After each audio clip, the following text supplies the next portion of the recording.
L'éditorial du Figaro. Fatigue politique et découragement français par Vincent Trémollet de Villers. Qui nous sortira de cette spirale d'inquiétude et de lassitude? François Bayrou a prononcé son discours qu'il voulait historique devant l'indifférence polie des députés.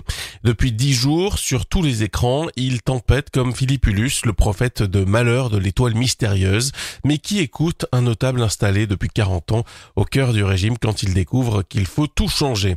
Cela fait longtemps que les Français ne mettent plus le son, ils ont déjà tourné la page. Le successeur à Matignon, le choix de Tartemuche plutôt que Tartempion ou Tartemolle occupe à peine les conversations.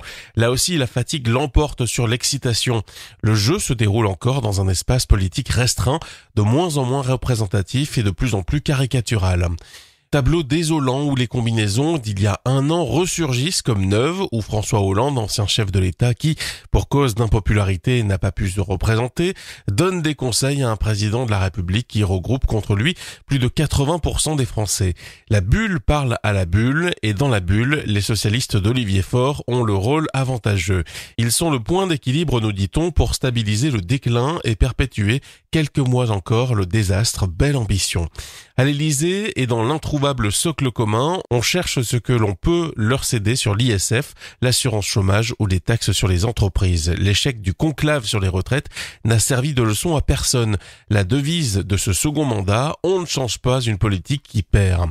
L'écume des choses, c'est cette équation parlementaire insoluble, mais les courants profonds du découragement français mènent tous, nous sommes sous la Ve République, à l'Élysée. Emmanuel Macron doit affronter un mélange de déception, d'impatience, d'exaspération qui prend des proportions préoccupantes. Il ne peut plus se permettre de procrastiner ni de rejouer la même partie en dérivant un peu plus à gauche. Tout, l'opinion, les marchés, son intérêt, l'oblige à trancher dans le vif. Nomination éclair sur sa droite pour repousser de quelques mois le coup de tonnerre d'une nouvelle dissolution. C'est la prévision la moins défavorable.